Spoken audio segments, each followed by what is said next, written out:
Porque si pecaremos voluntariamente, después de haber recibido el conocimiento de la verdad, ya no queda más sacrificio por los pecados, sino una horrenda expectación de juicio y de hervor de fuego que ha de devorar a los adversarios. El que viola la ley de Moisés por el testimonio de 2 o 3 testigos muere irremisiblemente.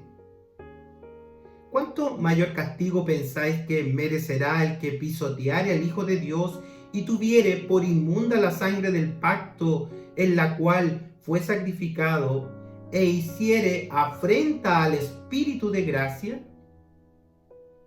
Pues conocemos al que dijo: mía es la venganza, yo daré el pago, dice el Señor.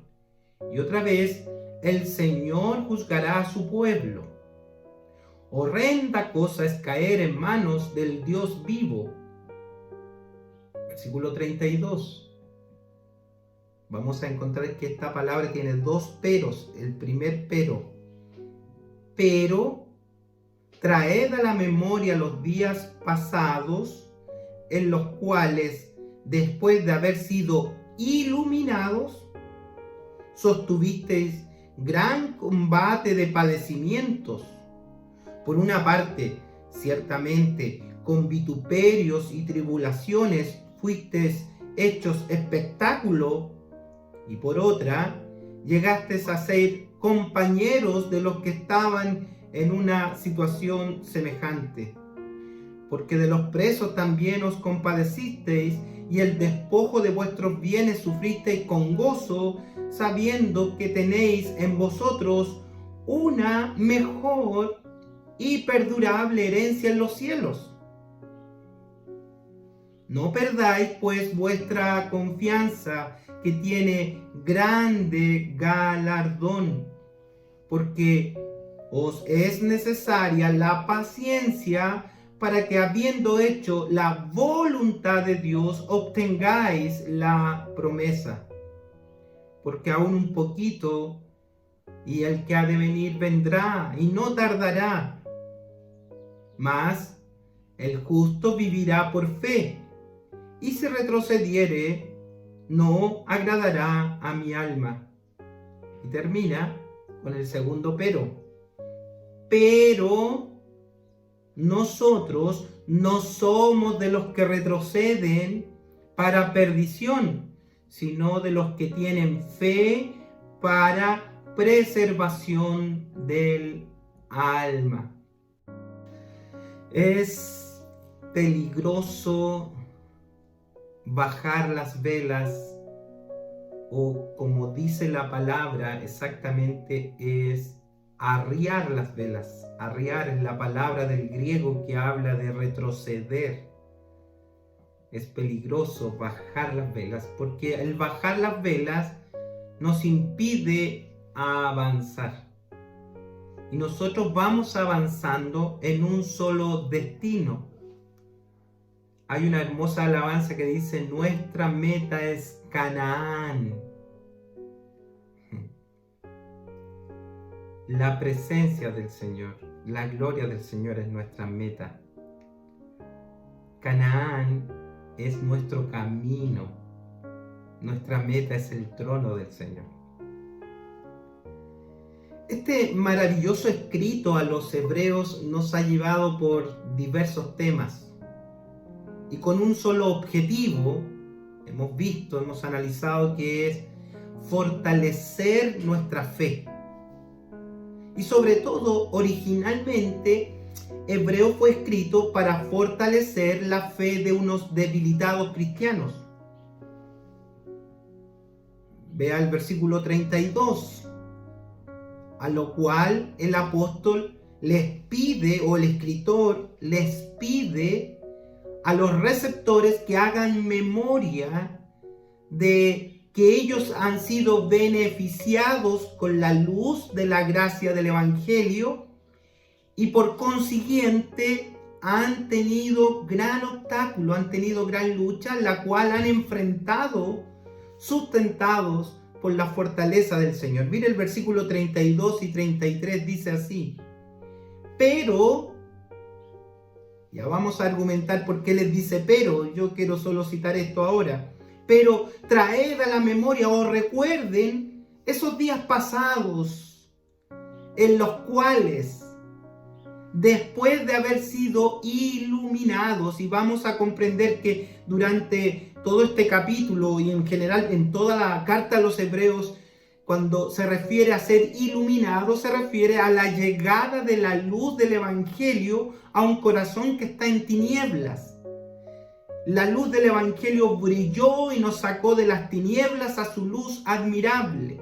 ¿Qué está diciendo? Recuerden que después que ustedes recibieron la luz del Evangelio, sostuviste gran combate de padecimiento. O sea, llegó la luz del Evangelio y comenzaron los problemas. Así que saquemos la frase publicitaria de la iglesia que dice: venga a Cristo y se le acabarán todos sus problemas. Se sacó el quino, la lotería y todos los demás. Y no tenemos cómo explicarle después a los hermanos cuando sufren, cuando se separan, cuando tienen crisis, cuando se quedan sin trabajo, cuando se enferman. No hayamos cómo explicarle porque les prometimos en la puerta: venga el gran ofertón del Evangelio. Y ahora, ¿cómo le decimos para que enfrenten sus crisis? Aquí el apóstol está haciendo exactamente lo contrario. Les dice: ustedes fueron iluminados con la luz del Evangelio, ¡pum!, y de inmediato tuviste gran combate. No dice una pequeña lucha, gran combate. Se pusieron un traje de soldado y ¡pum!, se fueron a la guerra. Por otra parte dice: ciertamente con vituperios, tribulaciones, fuisteis hecho inclusive espectáculo, fueron tomados prisioneros, fueron expuestos públicamente. Y ellos estuvieron dispuestos a enfrentar todo porque estaban llenos del gozo del Señor, porque el Señor les había perdonado sus pecados, les había salvado. Estaban dispuestos a todo. Entonces, ahora que están debilitados, ¿qué necesitan ellos? ¿Qué necesita una persona cuando está debilitada en su fe? ¿Qué necesita? Ser fortalecido. ¿Y cómo lo hace el apóstol? No con falsas promesas. Porque el ánimo del cristiano no se basa en falsas promesas. Hermano, cierren sus ojos, les voy a entregar ahora una palabra de bendición para subirle en ánimo, les voy a hacer cosquillita en alguna parte para que usted que está triste se sonría. Deja de sonreír y se queda con el mismo problema. Entonces, ¿qué hace el apóstol? ¿Qué hace el escritor a los hebreos para fortalecer la fe de estos hermanos debilitados? ¿Qué hace? Les entrega profundas verdades teológicas, porque el Evangelio tiene profundas verdades, es fundamento sólido. Lo único que a usted lo va a alentar en su camino cristiano es que conozca la verdad, es que solidifique su vida con la verdad, porque todos los añañucos, decimos acá en Chile, o como los cariñitos, las palabras, se las lleva el viento. Un cristiano con fundamento sólido va a ser alentado en la fe.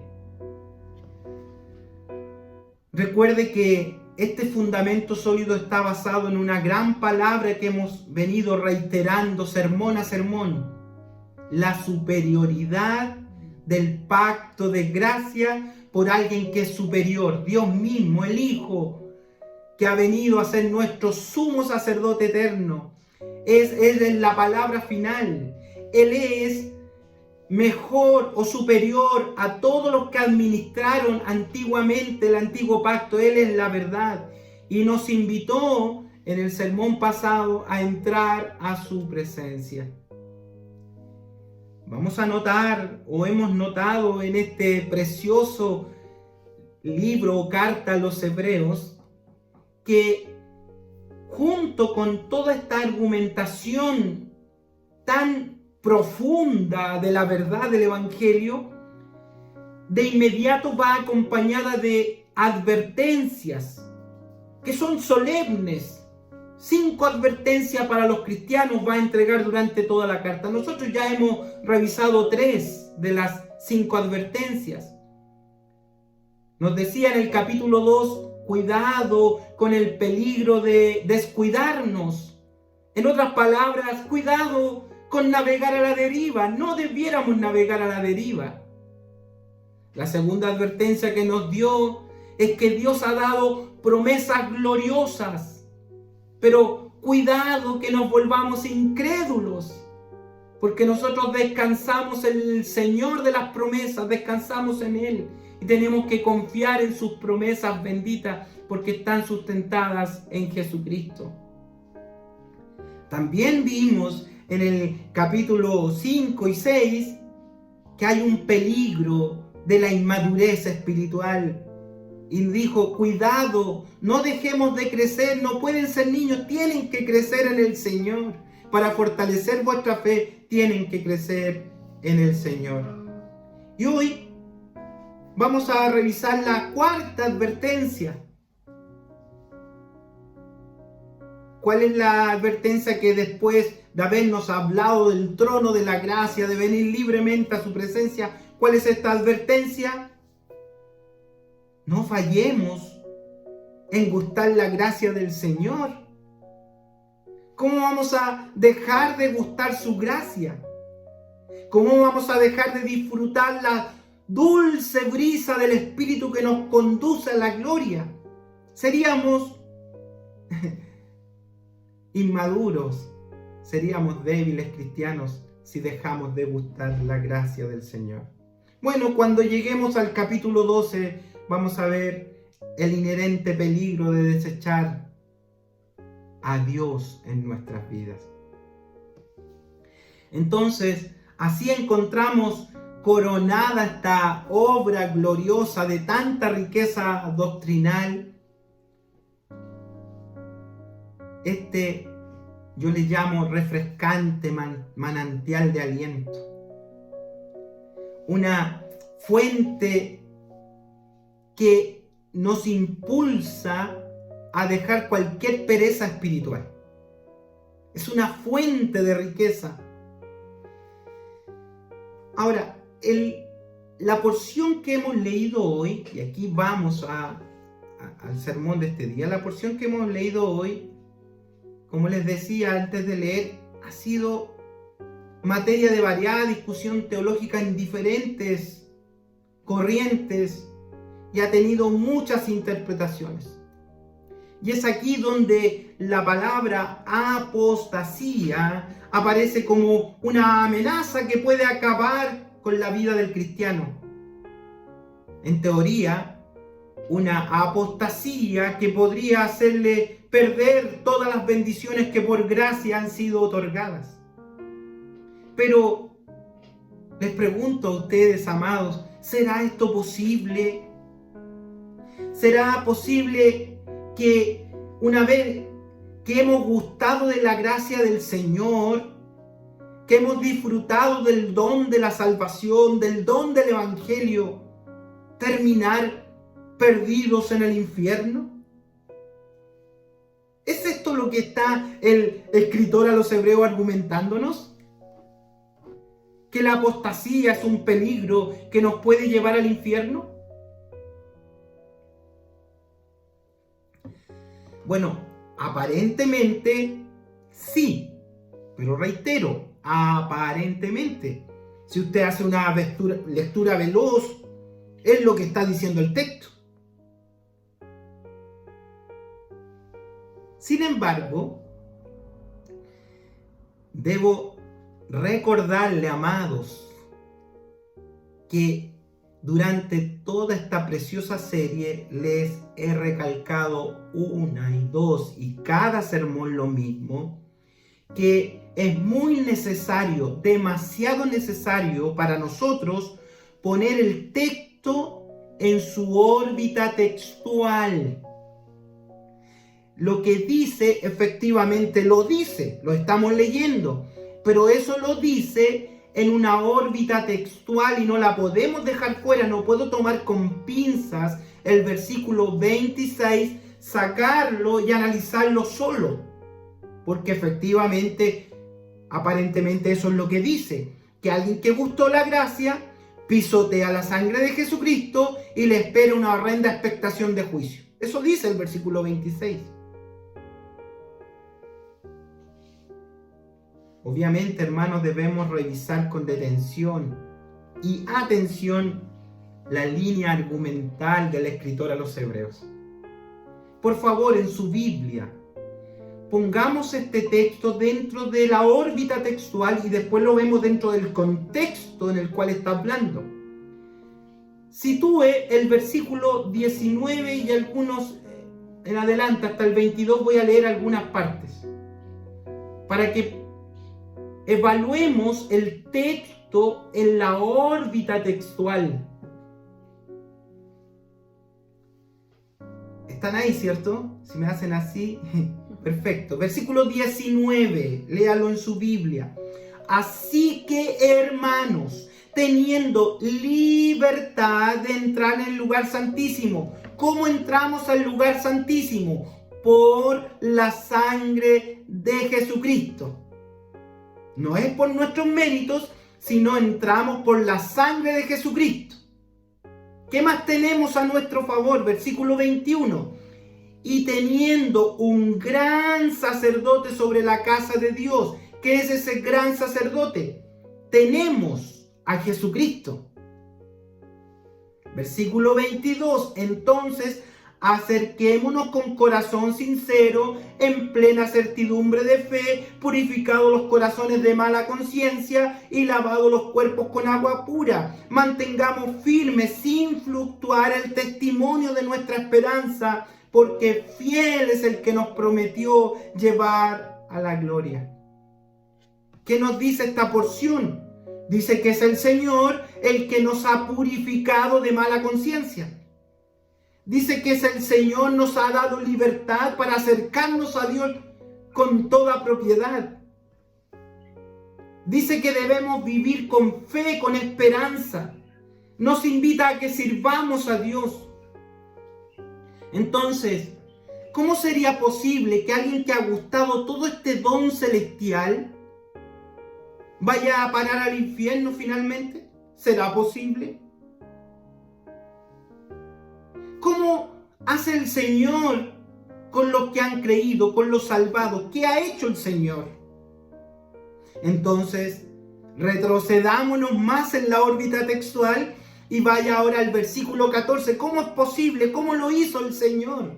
Y aquí tenemos que alentarnos en la fe, darle la gloria al Señor en medio de toda la crisis, en toda la duda que nos pueda venir. Versículo 14.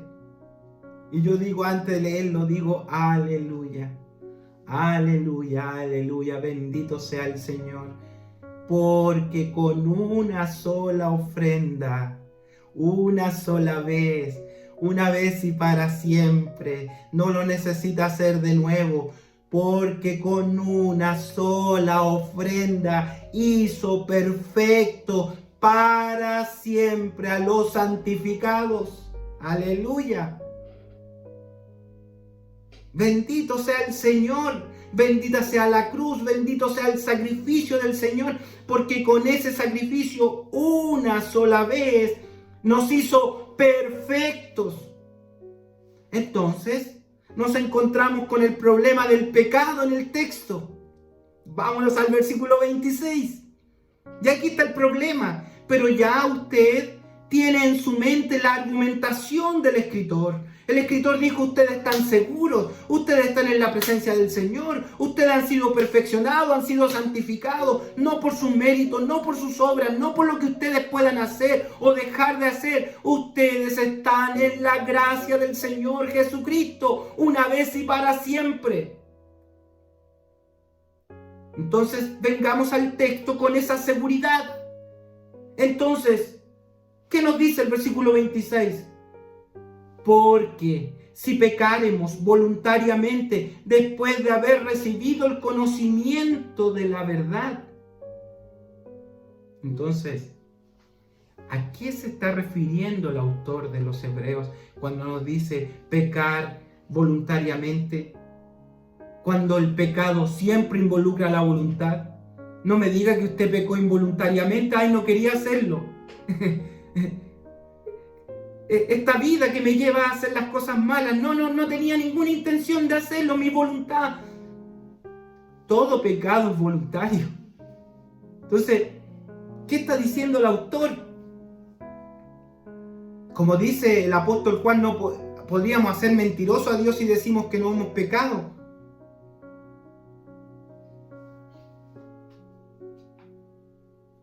Entonces, para comprender esta porción de la palabra, tenemos que tener en mente que no se está refiriendo a cristianos que pecan propiamente tal. Y piense usted en una lista de pecados, desde lo más grave moralmente a lo más sencillo, pero en resumida cuenta, todo es pecado. Pero no se está refiriendo a cristianos que van a pecar, aunque obviamente todos pecamos. Más bien, este texto se está refiriendo al pecado de creyentes que voluntariamente dejan de creer. Y eso sí que es la amenaza que tenemos los cristianos, dejar de creer.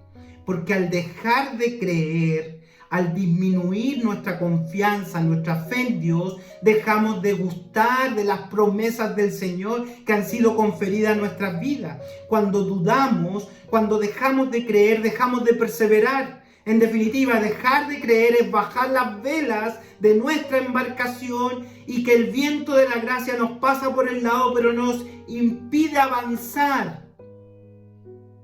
Porque si está soplando el viento en nuestra embarcación, necesitamos subir las velas para que el viento de la gracia sople sobre nuestras vidas y nos impulse hacia la gloria. Entonces el peligro acá es cristianos que han dejado de creer.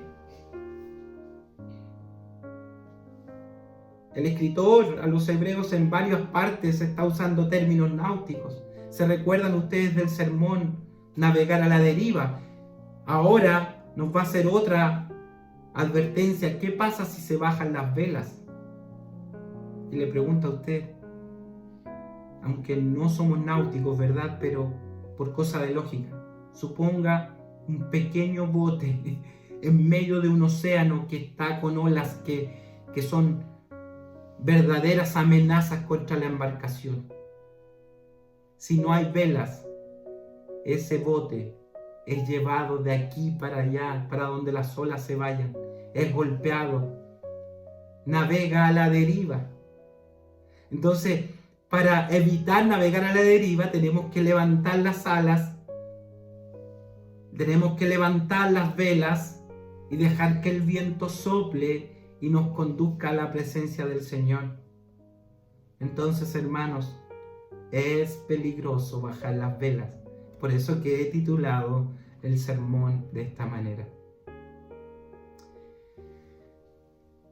Ya en la parte final de este sermón, o en la última parte, después de toda esta argumentación, permítanme esta porción del 26 al 31, donde hemos leído, hacer dos pequeñas divisiones para comprender lo que está diciendo el escritor.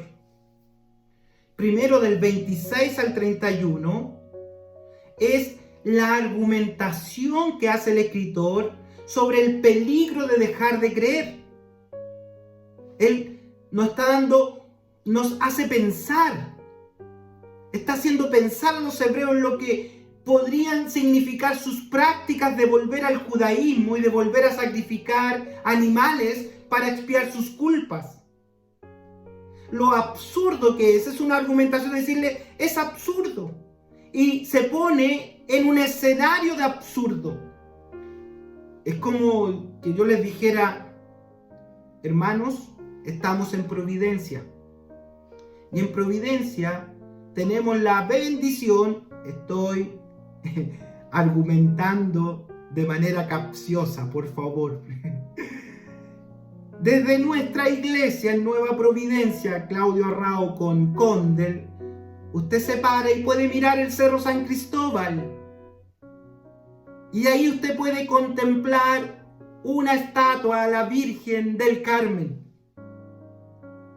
Hermanos, les voy a invitar que nos juntemos el próximo viernes. Vamos a hacer un desfile desde nuestra iglesia caminando, vamos a subir el cerro y vamos a ir a prenderle una velita a la Virgen del Carmen porque es el día de la Virgen.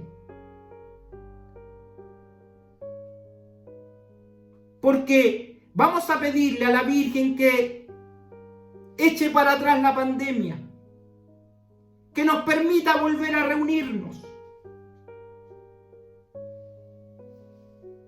¿Qué me diría usted? Si usted fuera débil en la fe, si usted ha dejado de creer, si usted ha dejado de confiar, si usted está siendo afectado por diversas pruebas, si usted no comprende la gracia que le ha soplado sobre su vida, usted diría, amén, aleluya, qué buena idea, pastor. ¿Puedo invitar a mi vecino? Claro, invítelo. Y puedo invitar a mi amiga, ella es católica, invítela. Hagamos ecumenismo y caminemos al Cerro San Cristóbal todos juntos. ¿Qué me dice usted con esa argumentación? Si usted no comprende la verdad, va a ser arrastrado.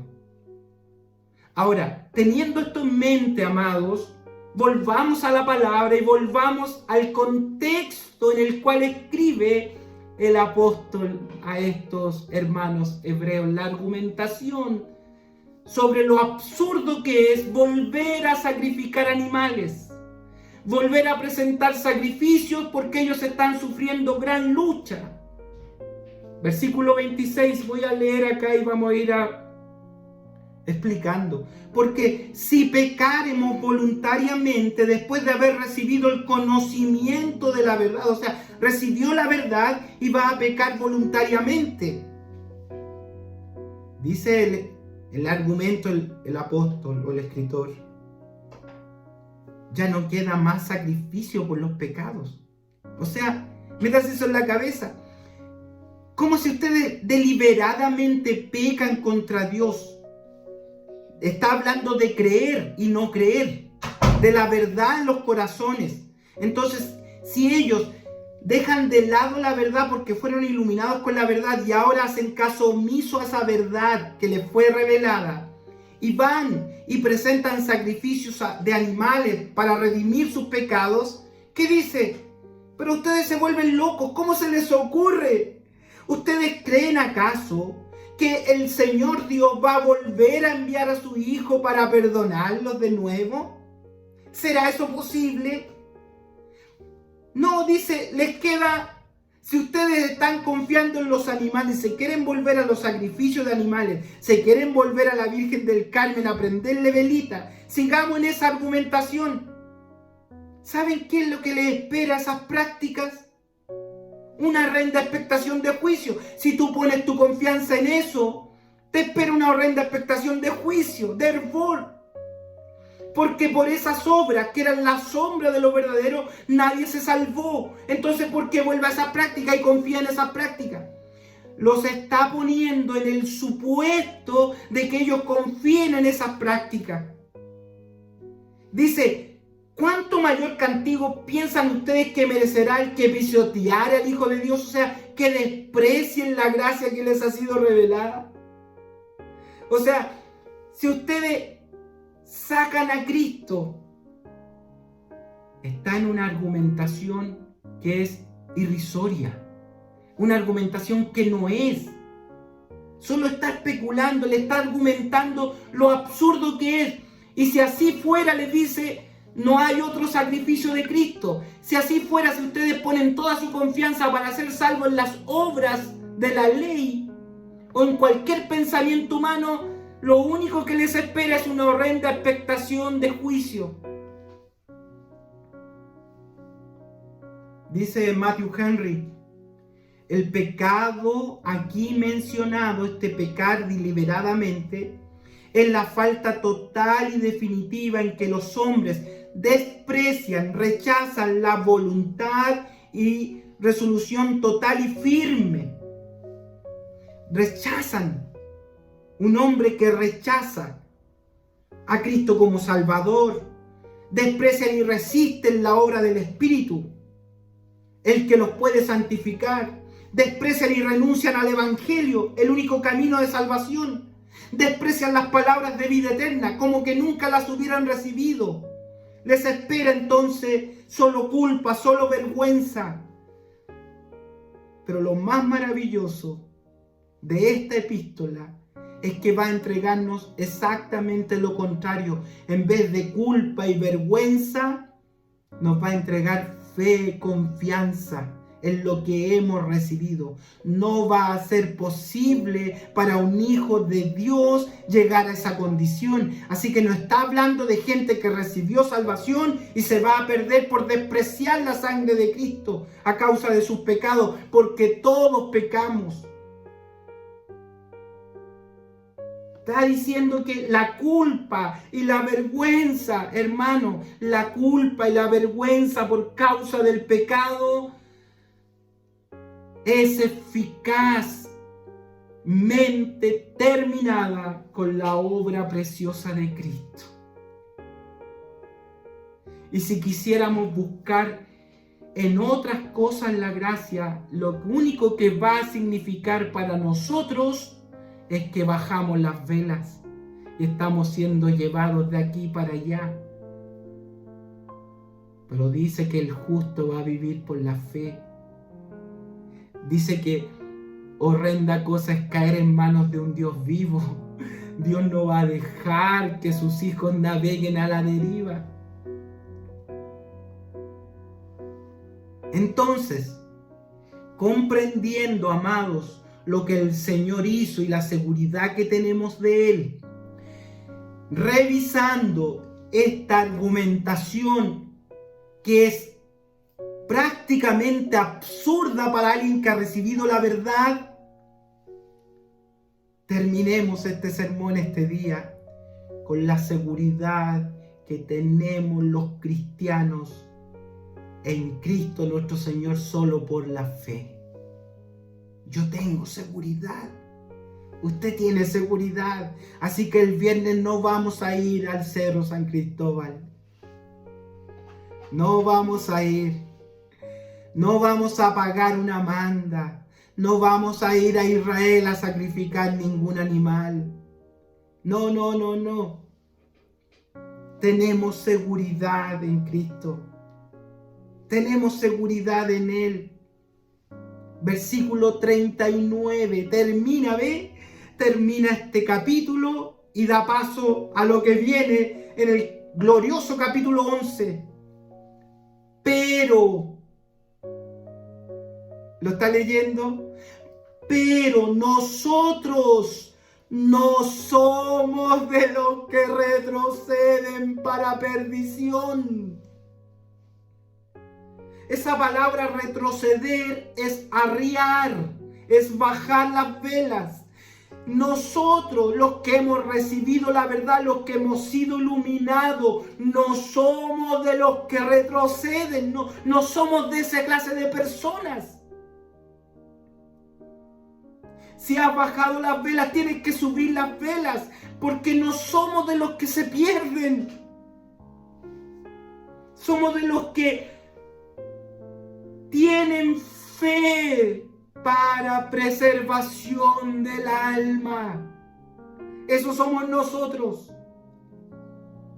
Somos los que tenemos fe para que nuestra alma sea preservada para siempre.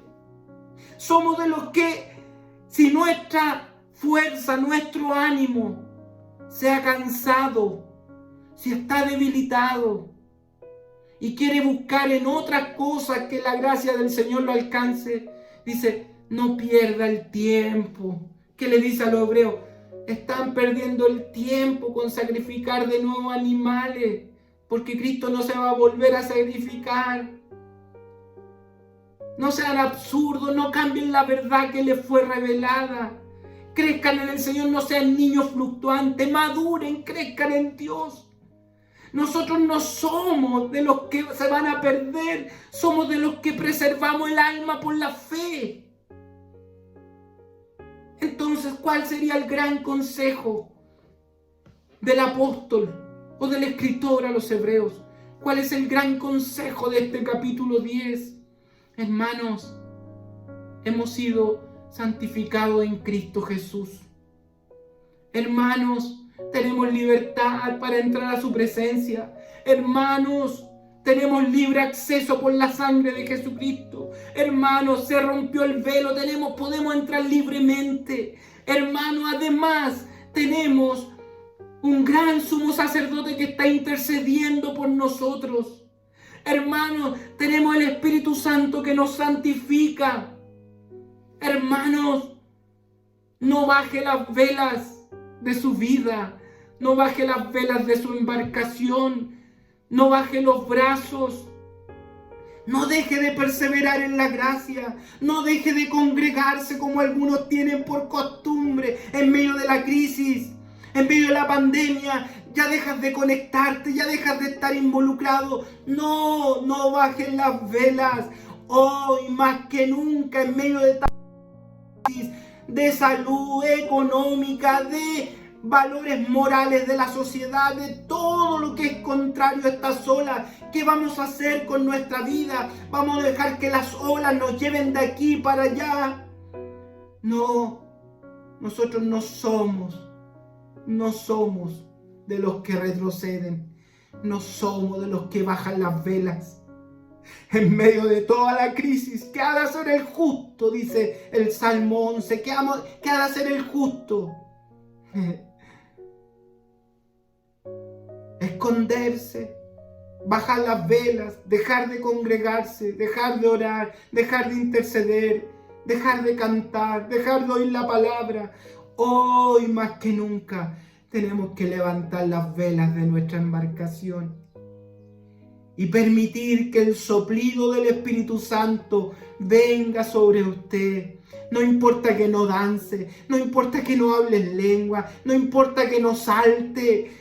Yo quiero el Espíritu no para una manifestación que se me paren los pelitos. Yo quiero el Espíritu que sople sobre mi vida para que empuje mi vida hacia su gloria, hacia su presencia. Que mi embarcación sea soplada por su presencia, porque yo quiero preservar mi alma. Yo no soy de los que bajan las velas. ¿Y usted va a ser de los que bajan las velas? ¿Va a buscar, va a ir a prender velitas? ¿Quién es usted? Hemos sido purificados por la sangre de Jesucristo, hemos sido santificados por el Espíritu, tenemos libre acceso al trono de la gracia, tenemos un sumo sacerdote que intercede por nosotros, tenemos un Espíritu que está soplando sobre nuestras vidas. Lo único que tiene que hacer es esforzarse en subir las velas de su embarcación y dejar que el Espíritu sople sobre su vida.